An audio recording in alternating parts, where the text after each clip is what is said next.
एक मुस्लिम समाजाची बाई पोराला घेऊन दवाखान्यात आली. डॉक्टरनं तपासलं तर त्याच्या दोन्ही किडन्या खराब झाल्या होत्या.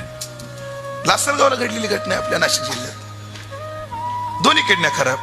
डॉक्टर म्हणला बाई एक तर डायलिसिस करावं लागेल एक दिसाड किंवा किडनी बदलावी लागेल. साहब वो डायलिसिस क्या होता है? खाला सब खून निकालते हैं, उसमें का यूरिन बाजू में निकालते और वो खून वापस शरीर में डाल देते. पण रोज करावं लागतं ते. हो म्हणे ते प्रकृतीवर असतं. कोणाला 4 दिवसावर, कधी 2 दिवसावर, कधी रोजही करावं लागतं. त्याचा खर्च आहे. पण दुसरा काय पर्याय? दुसरा पर्याय आहे म्हणजे काय? किडनी ट्रान्सफर करता येईल. त्याला सूट होणारी किडनी जर मिळाली तर करता येईल. महाराज दुसऱ्या वाक्याला मायच म्हणू शकते, माझी किडनी चालेल का? तपासण्या केल्या आणि निळभाऊ ती किडनी सूट झाली.